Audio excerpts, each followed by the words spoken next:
दोस्तों, मैं राशिद जहीर हूं और आप देख रहे हैं ऑनलाइन न्यूज इंडिया। आपको बताना चाहता था कि कानून बिल, कृषि कानून बिल वापस हो गए, रद्द हो गए, संसद में इसको वापस ले लिया गया, राष्ट्रपति को दे दिया गया। लेकिन अब भारतीय जनता पार्टी के सहयोगी सीएए को लेकर भी आवाज उठाने लगे हैं और भारतीय जनता पार्टी का जो एक गठबंधन है, जनतांत्रिक गठबंधन, उसके अंदर दरारें आने लगी हैं, चूंकि उन्हीं के सहयोगी अब बोल रहे हैं कि सीएए को वापस लेना चाहिए। बड़ी खबर बता रहा हूं और इस खबर को लेकर के क्या क्या प्रतिक्रियाएं हो रही हैं वो मैं आपको बाद में बताऊंगा। लेकिन खबर एनबीटी से आपको दिखाता हूं कि राजग सहयोगी एनपीपी ने सर्वदलीय बैठक में सीएए निरस्त करने की मांग की।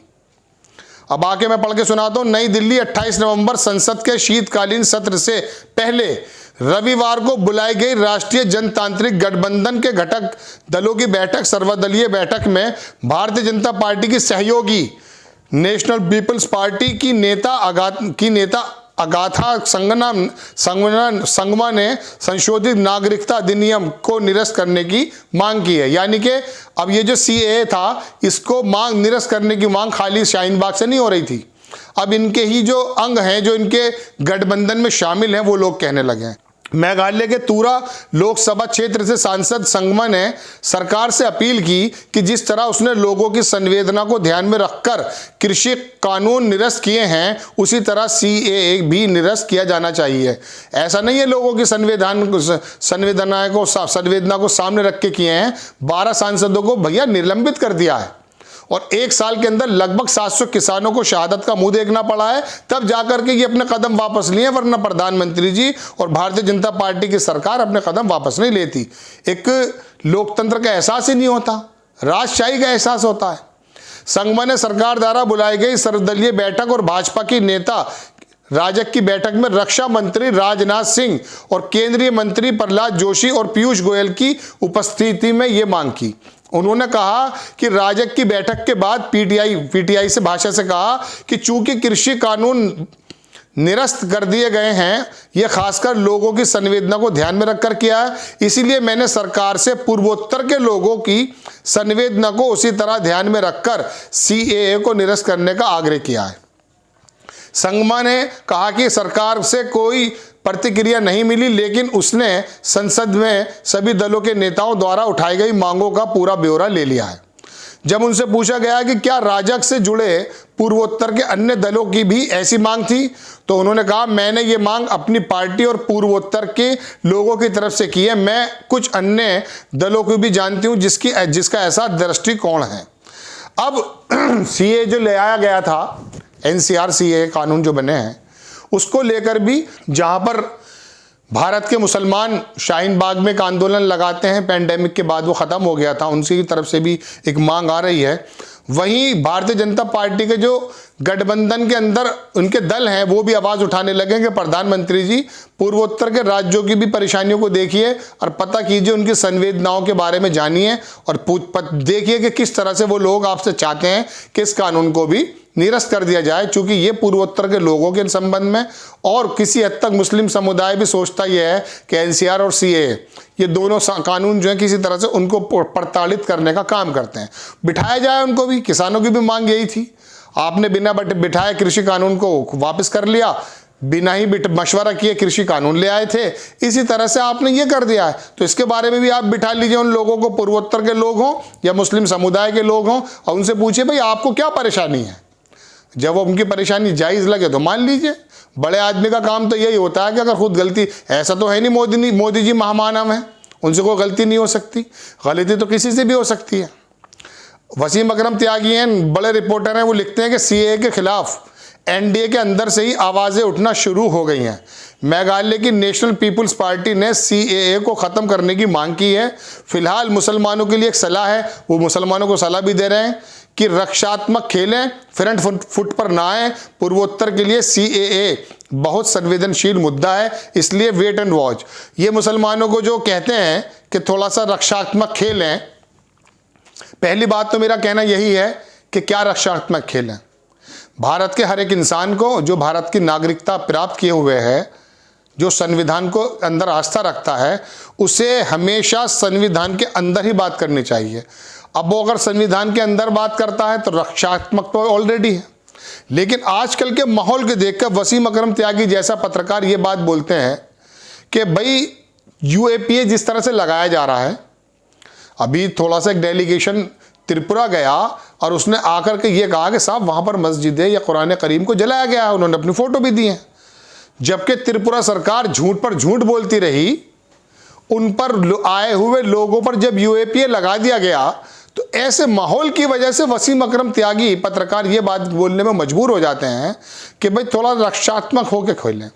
चूँकि ये किसान थे, इन किसानों को भी खालिस्तानी, कनाडा फंडेड, पाकिस्तानी, चीन की मदद लेने वाले लोग बता दिया था भारतीय जनता पार्टी के नेताओं ने और गोदी मीडिया ने। और वो जो दिल्ली के अंदर एक रैली निकाली गई थी, उस वक्त तो ये समझ लीजिए कि किसानों को देश भर के ये समझ लिया गया था कि लाल किले का झंडा जो उतारने के लिए सुप्रीम कोर्ट ने भी कहा और नेशनल ब्रॉडकास्टर ने भी कह दिया कि गलत खबरें छापी हैं जी न्यूज़ ने, उनके बारे में उस दिन ऐसा शो कर दिया था अमिश देवगन ने देव चौरसिया ने बैठ करके कि भाई दुनिया के अंदर आतंकवादियों का जनसमूह बैठा है किसानों के रूप में। वो किसान जिसको बचपन से हर एक भारतवासी ये सुनता आया है कि ये अन्नदाता है, जय जवान जय जवान जय किसान, ये बात नारे लगते हैं। और किसान को किस कदर मोहब्बत की नज़रों से एक ज़माने से देखा गया, उन किसानों की पर्सनैलिटी को मशकूक यानी कि उनको जो है ना शक भरी निगाहों से देखने को मजबूर कर दिया सरकार के नेताओं ने और किसने, गोदी मीडिया ने। इस वजह से वसीम अकरम त्यागी जैसा पत्रकार मजबूर होकर कहता है कि रक्षात्मक होकर खेलें, क्योंकि डॉक्टर कफील पर यहां पर जेल हो जाती है। यूएपीए 102 लोगों पे लग जाता, 99 उसमें मुस्लिम भी हैं। हालांकि उनको सुप्रीम कोर्ट ने राहत दे दी। अब उनमें से कुछ जो कुछ लोगों को मिली, उसमें आज तक के पत्रकार भी हैं और बाकी लोगों के लिए भी राहत मिलने वाली है। तो कहने का मतलब यह है कि आज स्थिति ये हो गई है, सरकारों ने तंत्र को और तंत्र के सादा जो हमारे देशभक्त बने फिरते हैं, जिनको हम अंधभक्त कहते हैं, उनके दिमागों के अंदर जो एक ऐसी चिप फिट कर दी है कि जो भारतीय जनता पार्टी सत्ता जो कहती है वो दरअसल सत्ता नहीं कहती है, वो दरअसल गीता के या रामायण के श्लोक हैं। और इनको मानना इतना ज़्यादा ज़रूरी है जैसे किसी धार्मिक किताब की बात को मानना। ये अगर ये कह देते हैं कि ये अमुक व्यक्ति, ये अमुक समुदाय एंटी नेशनल है, तो तमाम वो 30, 40, 50% या 20% ये जितने भी लोग वो हैं, वो लोग उनको एंटी नेशनल कहना शुरू कर देते हैं। वो लोग अगर ये कहते हैं कि ये पाकिस्तानी है तो वो पाकिस्तानी कहना शुरू कर देते हैं। यानी कि छोड़ते किसी को नहीं है। इन्होंने कैसी जमात तय कर बना के रख दी, ज़ोंबी। मैं पहले कई बार कह चुका हूं, एक ऐसे जानवर रूपी तैयार कर दिए हैं कि इनको तो लड़ने की ज़रूरत ही नहीं है। इस वजह से ये पत्रकार ये बात बताता है कि आप रक्षात्मक होकर खेलें। लेकिन बड़ी खबर आपको हम बता रहे हैं कि जो कहते हैं ना कि जो आप इनकी नहीं सुनोगे तो कहीं आपकी आस्ती से बोलेगा खून। तो कहने का मतलब यह है कि अब सीएए के विरोध में आपके ही गठबंधन के लोग आना शुरू हो गए हैं। किन किन, आप भले जवाब न दें, लेकिन जवाब तो आपको देना पड़ेगा जब आपके ही आस्तीन से निकल के लोग आपके सामने खड़े हो जाएंगे। यही किसान थे जिन्होंने 14 में, 17 में, 19 में आपको जबरदस्त समर्थन देकर के ताज पहना दिए थे। और अब यही किसान हैं कि जिन्होंने आपको पूरी दुनिया के सामने माफी मांगने को मजबूर कर दिया है। ये किसानों की ताकत नहीं है, ये एक उस नागरिक की ताकत है जो संविधान में विश्वास रखता है। कितने बड़े प्रोपेगेंडे हुए, कोई सी भी पंचायत को, कोई सी भी अधिवेशन को किसानों को क्या किस किस से जोड़ा गया। लेकिन अब कहने का मतलब यह है कि अब सीए के लिए भी आवाज़ उठने लगी है। शायद मुस्लिम समुदाय की तरफ से भी आवाज़ उठे, जमीयत की तरफ से आवाज़ उठ चुकी है, और अब इनके जनतांत्रिक गठबंधन के अंदर जो दल हैं वो भी आवाज़ उठाने लगे हैं और कहने लगे हैं कि साहब आपसे ये भी गलती हुई है, ये भी आपने तमाम सीमावर्ती राज्यों के हितों को ध्यान में ना रखते हुए फैसला किया। ये जो एक हीरो बनने की चाहत है सरकार के कुछ बड़े नेताओं में, उनको वापस लेना चाहिए, क्योंकि ये फिल्मी पर्दा नहीं है। ये धरातल पे बैठा हुआ एक ऐसा आदमी ज़मीन से उठता है और कुछ लोगों के लिए काम करने की कोशिश करता है कि उसे तमाम लोगों की भावनाओं का, ज़रूरतों का, कानूनों का, संविधान का ध्यान रखते हुए इस काम को करना पड़ता है। तो बहरहाल बड़ी खबर आपको देने यही आए थे कि अब सीएए के लिए भी भारतीय जनता पार्टी के जो गठबंधन के दल हैं वो आवाज़ उठाने लगे हैं। अब देखना यही है कि वो आवाज़ कितनी ज़ोर से बनती है और फिर कृषि कानून की तरह क्या ये सीएए कानून भी वापस होता है या नहीं। नेक्स्ट टाइम फिर किसी खबर के साथ हाजिर हो जाता हूँ, तब तक के लिए जय हिंद। एक इल्तिजा साथ में कि चैनल को सब्सक्राइब कीजिए, शेयर कीजिए और फिर हम ऐसी खबरें आपके सामने लेते आते रहेंगे।